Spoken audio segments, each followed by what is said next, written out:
Menurut Kingsley Davis, perubahan sosial merupakan perubahan yang terjadi dalam struktur masyarakat dan fungsi masyarakat. Sedangkan menurut John Lewis Gillin dan John Philip Gillin, perubahan sosial adalah suatu variasi dari cara hidup yang diterima akibat adanya perubahan kondisi geografi, budaya, material, komposisi penduduk, ideologi, maupun adanya difusi dan penemuan baru dalam masyarakat.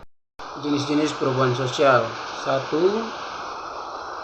Perubahan lambat atau evolusi merupakan perubahan yang memerlukan waktu lama, biasanya berupa rentetan perubahan-perubahan kecil yang saling mengikuti secara lambat. 2. Perubahan cepat atau revolusi merupakan perubahan yang berlangsung cepat dan menyangkut dasar atau pokok-pokok kehidupan bermasyarakat. 3. Perubahan kecil merupakan perubahan yang terjadi pada unsur-unsur struktural sosial yang tidak berpengaruh langsung pada masyarakat.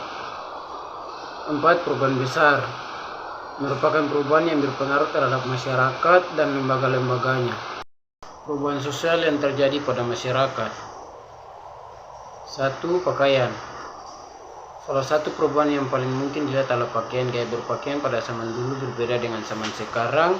Jika kita lihat sebuah foto atau film dan memperhatikan baju yang dipakai, kita bisa memperkirakan tahun atau era saat foto atau film tersebut dibuat.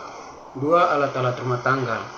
Masyarakat pada zaman sekarang dulu menggunakan alat-alat rumah tangga yang berbeda dengan yang kita pakai saat ini. Meskipun fungsinya kurang lebih sama, salah satu contohnya adalah peralatan masak.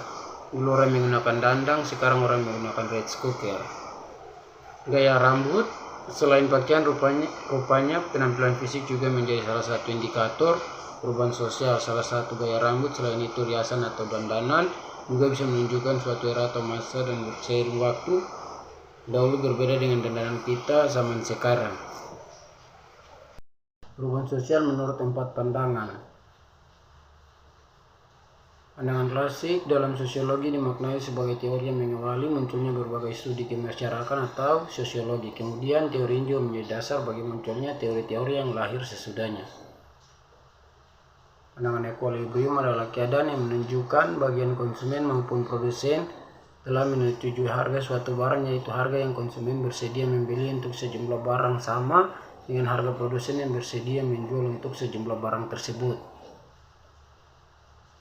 Konflik adalah percekcokan, perselisihan, dan pertentangan. Konflik sosial adalah pertentangan antara anggota masyarakat yang bersifat menyeluruh dalam kehidupan. Konflik berasal dari kata konfigere, artinya saling memukul. Modernisasi merupakan pola perubahan tradisional menjadi modern untuk mendapatkan cara praktis dan efisien. Modernisasi berkaitan dengan perkembangan dan peradaban dari waktu ke waktu. Perubahan menurut 5 pandangan, yaitu terjadinya perubahan ketika pada zaman dahulu anak-anak sering menghabiskan waktu bermain dengan permainan yang sering mereka buat-buat sendiri atau sebagainya. Namun sekarang rata-rata setiap anak banyak menghabiskan waktu bermain dengan bermain handphone atau sering memainkan game online seperti Free Fire, PUBG Mobile, dan Mobile Legends, dan lain sebagainya.